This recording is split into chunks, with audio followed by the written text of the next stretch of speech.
Bonjour, bienvenue pour cette nouvelle vidéo de la coopérative de Creully. Aujourd'hui, nous allons aborder le point de la culture du lin de printemps et notamment son implantation. Pour une récolte homogène, il faut obligatoirement une implantation et une levée homogène.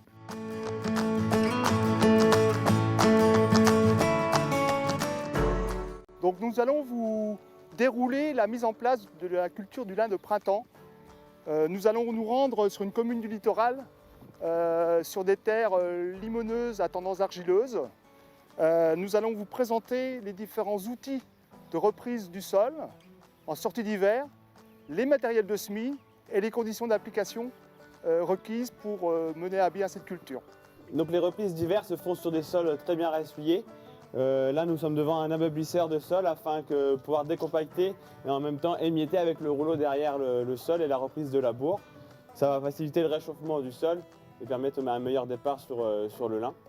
Juste à côté nous avons un déchaumeur à disque, toujours sur des sols ressuyés. Le déchaumeur à disque va affiner le dessus pour permettre une meilleure structure sur le dessus du labour. Derrière le rouleau va refermer un peu le sillon afin de permettre le sol de ne pas trop sécher sur le dessus, quoi. Donc la S rotative, elle va être là pour affiner le sol en surface. Le rouleau derrière va permettre de rappuyer le sol et de le niveler.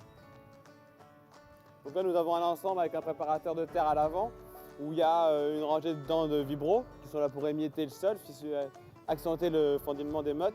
Derrière une double spire pour refaire remonter la mie au niveau de la ligne de semis. Et puis toujours la même condition de rappuyer. Que ce soit sur la préparation de sol ou alors sur le semis, il faut bien faire attention à la pression des pneus. N'hésitez pas à dégonfler pour avoir une meilleure adhérence, enfin une meilleure surface au sol afin d'éviter les marquages de roues. Derrière, nous avons l'air sensitive qui est là toujours pour affiner, un rouleau trapèze qui est là pour appuyer sur la ligne de semis. Sur le semoir qui est ici, nous avons une roulette de rappui qui va favoriser le contact sol-graine et qui va faciliter la levée.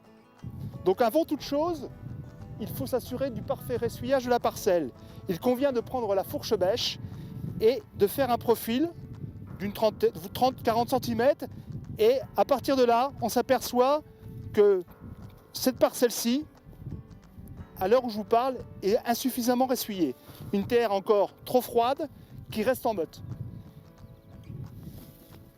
Donc la reprise, soit nous sommes dans une parcelle qui a été labourée comme celle-ci, et là l'outil à dents parfois suffit amplement à reprendre le labour, soit nous sommes sur une parcelle sans labour, et dans ce cas, l'outil à dents serait peut-être un peu juste au premier passage, donc il faudrait un déchaumeur avec des dents un peu plus grandes et un peu plus rigides.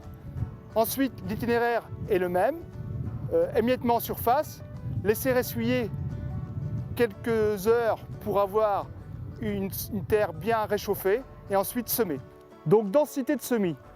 Il faut adapter la densité de semis aux conditions de la parcelle.